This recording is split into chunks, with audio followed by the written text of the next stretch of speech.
दोस्तों, डॉक्टर दुआ का हार्दिक नमस्कार और युवा दिवस, राष्ट्रीय युवा दिवस का आप सबको बहुत बहुत शुभकामना।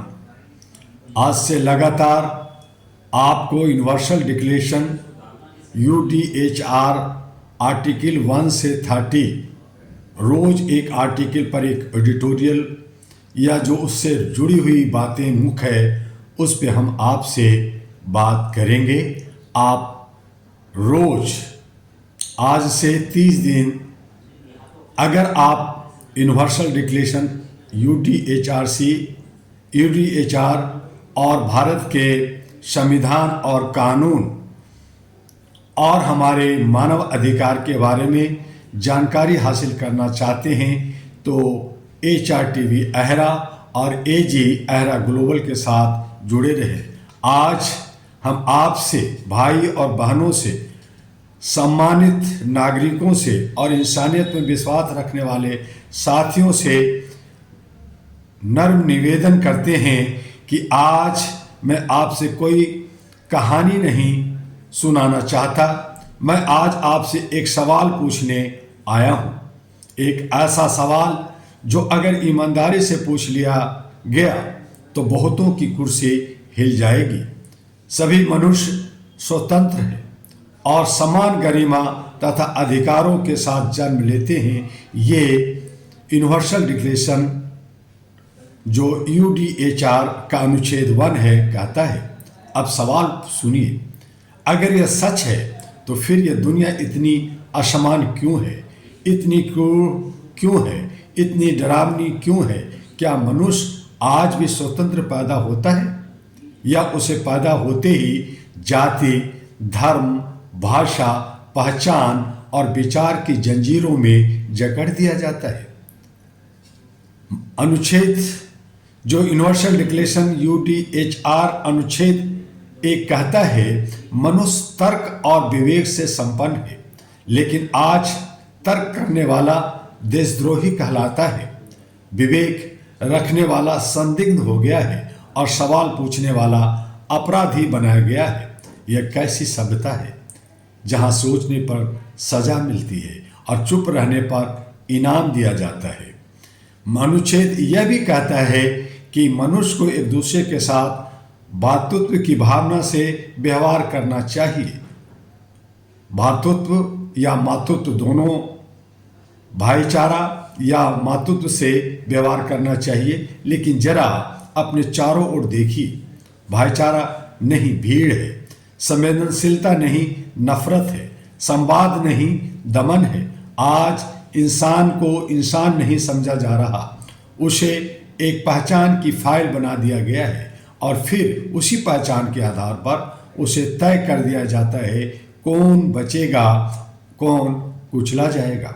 दोस्तों, गरिमा, डिग्निटी, यह सब आज सबसे ज़्यादा घायल हो रहा है। गरिमा तब मरती है जब न्याय देर से मिलता है। गरिमा तब मरती है जब पीड़ित से पहले आरोपी की पहचान पूछी जाती है। गरिमा तब मरती है जब सत्ता सवाल से डरती है। मानवाधिकार कोई दया नहीं है, कोई एहसान नहीं है, यह सरकार की कृपा नहीं, यह मनुष्य का जन्मसिद्ध अधिकार है। लेकिन आज अधिकार मांगना गुस्ताखी बन गया है, न्याय मांगना बगावत समझा जाने लगा है।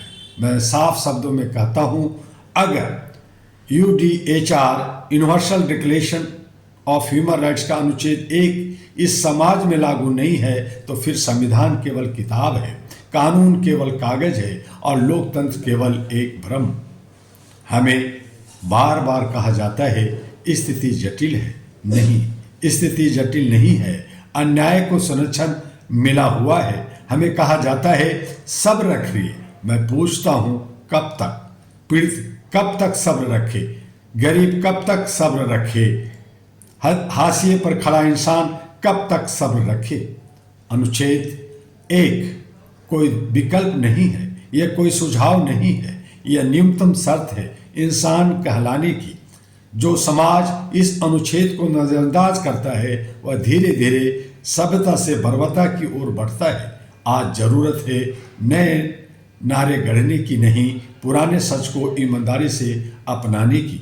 आज जरूरत है मानवाधिकार को पोस्टर से उतार कर व्यवहार में लाने की।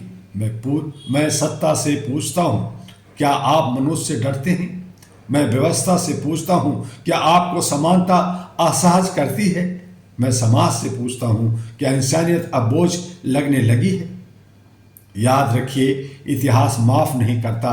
जो चुप रहते हैं वे भी जिम्मेदार होते हैं। आज अगर हम नहीं बोले तो कल बोलने का अधिकार भी शायद ना बचे। इसलिए मैं आपसे साफ और दो टूक कहता हूँ, मानव पहले है, पहचान बाद में, गरिमा पहले है, सत्ता बाद में, और इंसानियत सबसे ऊपर है। और इसीलिए यूनिवर्सल डिक्लेरेशन UDHR का अनुच्छेद 1 आज भी जिंदा है।